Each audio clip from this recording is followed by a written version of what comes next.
안녕하세요. 오늘은 탄수화물 완벽 해부, 정의, 에너지 대사, 건강한 섭취 전략이라는 주제로 말씀드리겠습니다. 우리 몸의 주 연료, 탄수화물 바로 알기. 탄수화물은 지방, 단백질과 함께 우리 몸에 에너지를 공급하는 3대 필수 영양소 중 하나입니다. 특히 뇌는 포도당을 주 에너지원으로 사용하기 때문에 탄수화물 섭취는 생명 유지와 직결됩니다. 탄수화물은 탄소, 수소, 산소 원자로 구성된 유기화합물로 식물의 광합성을 통해 만들어지며 쌀, 밀, 감자, 과일 등 다양한 식품에 존재합니다. 1g당 약 4kcal의 에너지를 생성하며 우리 식단에서 에너지 공급에 가장 큰 비중을 차지합니다. 탄수화물에 대한 깊이 있는 이해를 통해 건강한 식생활을 계획해보세요. 1. 탄수화물의 종류. 단순 그리고 복합, 무엇이 다를까? 탄수화물은 분자, 구조의 복잡성에 따라 크게 두 가지로 나뉩니다. 단순 탄수화물, 단당류, 가장 작은 단위의 탄수화물, 포도당, 과당, 갈락토오스가 대표적입니다. 소화 과정 없이 바로 흡수될 수 있습니다.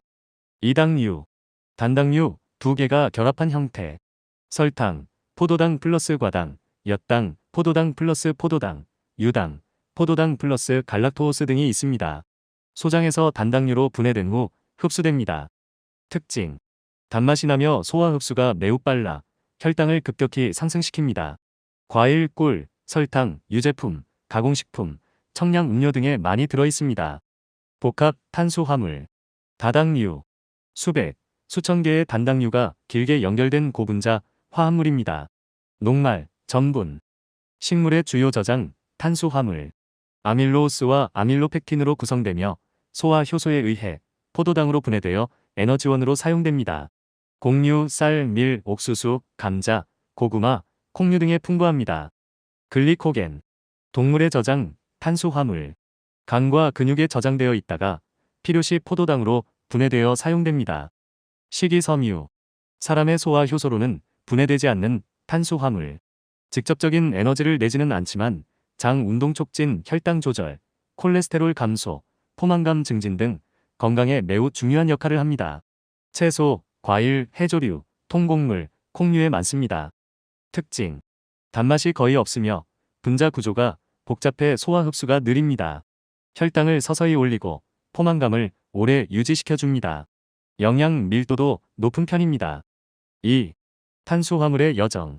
섭취부터 에너지 생성 및 저장까지. 우리가 밥이나 빵을 먹으면 그 안에 든 탄수화물은 우리 몸에서 다음과 같은 흥미로운 여정을 거칩니다.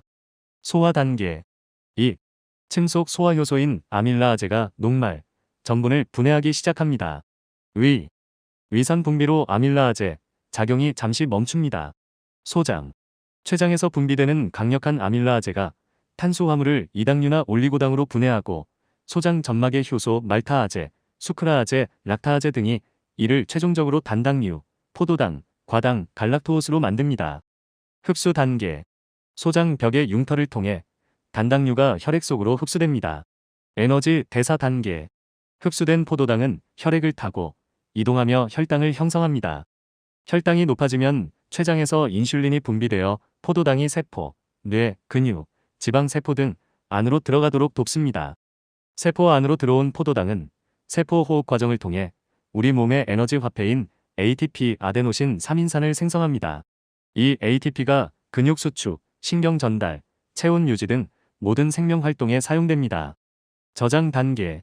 에너지로 사용되고 남은 포도당은 인슐린의 작용으로 간과 근육의 글리코겐 형태로 저장됩니다. 간 글리코겐은 혈당 유지에, 근육 글리코겐은 근육 활동 에너지원으로 사용됩니다. 글리코겐 저장고가 가득 차면 초과된 포도당은 간에서 지방으로 전환되어 지방 조직에 저장됩니다. 이것이 탄수화물 과다 섭취 시 체지방이 느는 이유입니다. 3. 탄수화물 얼마나 어떻게 먹어야 할까? 섭취 권장량 및 전략. 권장 섭취 비율. 한국인 영양소 섭취 기준은 성인 기준 총 에너지 섭취량의 55에서 65%를 탄수화물로 섭취할 것을 권장합니다. 예를 들어 하루 2000kcal 섭취 시 1100에서 1300kcal, 즉 약 275에서 325g의 탄수화물이 필요합니다. 최소 필요량. 뇌는 하루 약 100에서 130g의 포도당을 필요로 합니다. 탄수화물 섭취가 이보다 부족하면 우리 몸은 근육 단백질을 분해하거나 지방을 불완전 연소시켜 케톤체를 에너지원으로 사용하게 되는데 장기적으로는 건강에 좋지 않을 수 있습니다. 따라서 최소 100에서 130g 섭취가 권장됩니다. 개인별 조절. 필요량은 개인의 나이, 성별, 신체 활동 수준, 임신이나 수유 여부, 건강 상태에 따라 다릅니다. 운동선수나 육체 노동자는 더 많은 탄수화물이 필요하며 당뇨병 환자는 혈당 조절을 위해 섭취량과 종류 선택에 전문가의 도움이 필요합니다. 건강한 섭취 전략. 좋은 탄수화물 선택. 정제되지 않은 통곡물, 현미, 귀리, 통밀 등 채소, 콩류, 과일 위주로 섭취합니다. 이들은 복합 탄수화물과 식이섬유가 풍부하여 혈당을 완만하게 올리고 포만감을 주며 비타민, 무기질 등 다른 영양소도 풍부합니다. 나쁜 탄수화물 제한. 설탕, 액상과당이 많이 든 음료수, 과자, 흰빵, 흰쌀밥 등 정제된 탄수화물 섭취를 줄입니다.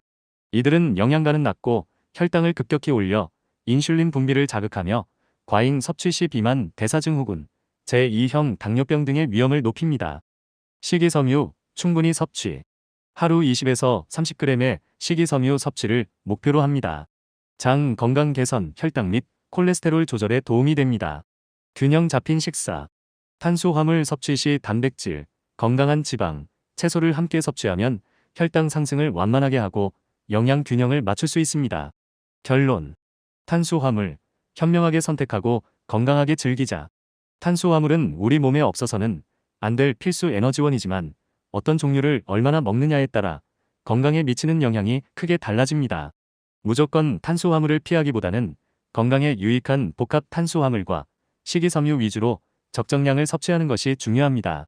자신의 건강 상태와 활동량에 맞춰 현명하게 탄수화물을 선택하고 균형 잡힌 식단을 실천하여 활기차고 건강한 삶을 유지하시기 바랍니다. 도움이 되셨기를 바라며 구독과 좋아요, 알림 설정도 함께 부탁드립니다. 감사합니다. Hello.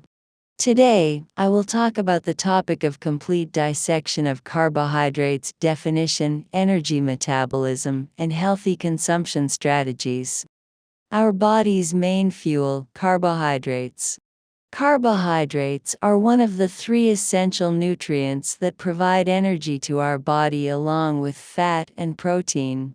In particular, since the brain uses glucose as its main energy source, carbohydrate intake is directly related to life support. Carbohydrates are organic compounds composed of carbon, hydrogen, and oxygen atoms, and are created through photosynthesis in plants. They are found in various foods such as rice, wheat, potatoes, and fruits. They generate about 4 kilocalories of energy per gram and account for the largest portion of energy supply in our diet. Plan a healthy diet through an in-depth understanding of carbohydrates. 1. Types of carbohydrates.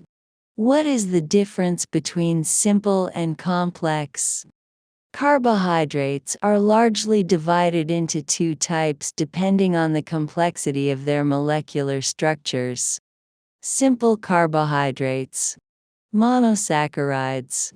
The smallest unit of carbohydrates. Glucose, fructose, and galactose are representative. They can be absorbed directly without digestion. Disaccharide. A form in which two monosaccharides are combined.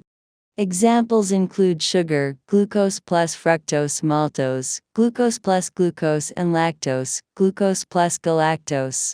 It is broken down into monosaccharides in the small intestine and then absorbed.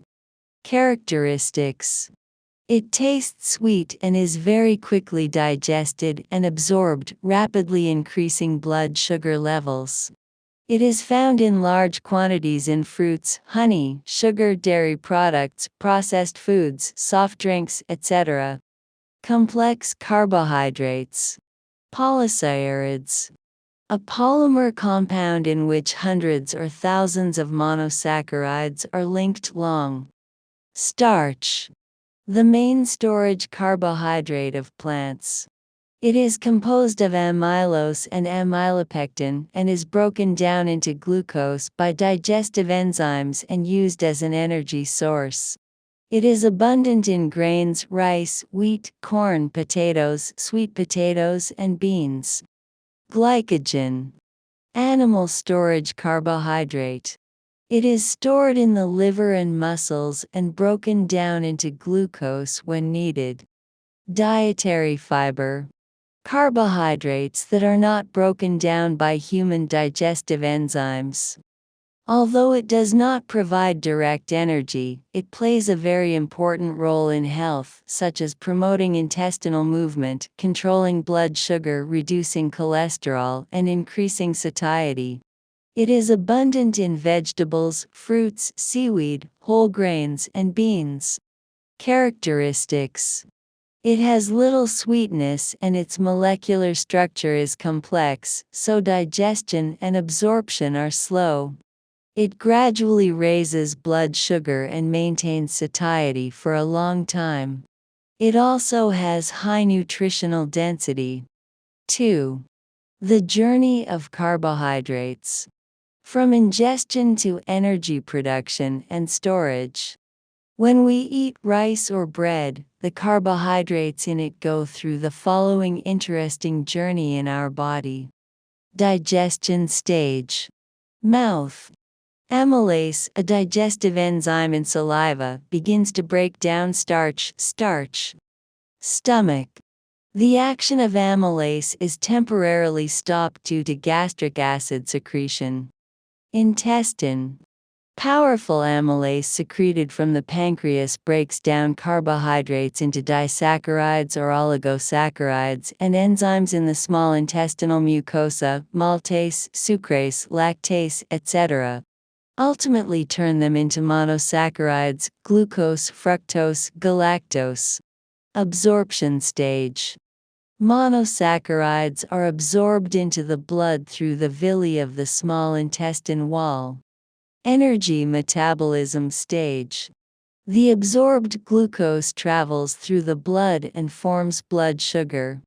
When blood sugar levels rise, insulin is secreted from the pancreas to help glucose enter cells, brain, muscles, fat cells, etc. The glucose that enters the cells creates ATP, adenosine triphosphate, the energy currency of our body, through the cellular respiration process. This ATP is used for all life activities such as muscle contraction, nerve transmission, and maintaining body temperature. Storage stage. The remaining glucose used as energy is stored in the liver and muscles in the form of glycogen by the action of insulin. Liver glycogen is used to maintain blood sugar levels, and muscle glycogen is used as an energy source for muscle activity. When the glycogen stores are full, excess glucose is converted into fat in the liver and stored in adipose tissue. This is why body fat increases when carbohydrates are consumed excessively. 3. How much and how should carbohydrates be consumed? Recommended intake and strategy. Recommended intake ratio. The Korean Nutrient Intake Standard recommends consuming 55 to 65% of the total energy intake as carbohydrates for adults. For example, if you consume 2,000 kilocalories per day, you need 1,100 to 1,300 kilocalorie, or about 275 to 325 gram of carbohydrates. Minimum requirement. The brain needs about 100 to 130 gram of glucose per day. If your carbohydrate intake is insufficient, your body will break down muscle protein or incompletely burn fat to use ketone bodies as an energy source, which may be unhealthy in the long term. Therefore, a minimum intake of 100 to 130 gram is recommended. Individual adjustment. The requirement varies depending on the individual's age, gender, physical activity level, pregnancy or breastfeeding, and health status. Athletes and physical workers need more carbohydrates, and diabetics need professional help in selecting the amount and type of intake to control blood sugar. Healthy intake strategy. Choose good carbs. Eat mainly unrefined whole grains, brown rice, oats, whole wheat, etc. Vegetables, beans, and fruits. They are rich in complex carbohydrates and dietary fiber, which raise blood sugar levels gradually and provide a feeling of fullness, and are also rich in other nutrients such as vitamins and minerals. Limit bad carbs. Reduce refined carbohydrate intake such as sugar, high fructose corn syrup beverages, snacks, white bread, and white rice. These have low nutritional value, rapidly raise blood sugar levels, stimulate insulin secretion, and increase the risk of obesity, metabolic syndrome, and type 2 diabetes when consumed in excess. Consume sufficient dietary fiber. Aim to consume 20 to 30 gram of dietary fiber per day. It helps improve intestinal health and control blood sugar and cholesterol. Balanced diet. When consuming carbohydrates, consuming protein, healthy fats, and vegetables together can help to lower blood sugar levels and maintain nutritional balance. Conclusion. Choose carbohydrates wisely and enjoy them healthily. Carbohydrates are an essential source of energy for our bodies, but the type and amount of carbohydrates we eat greatly affect our health. Rather than avoiding carbohydrates unconditionally, it is important to consume an appropriate amount of complex carbohydrates and dietary fiber that are beneficial to your health. Choose carbohydrates wisely according to your health status and activity level, and practice a balanced diet to maintain an active and healthy life. I hope this was helpful, and please subscribe and like to set up notifications. Thank you.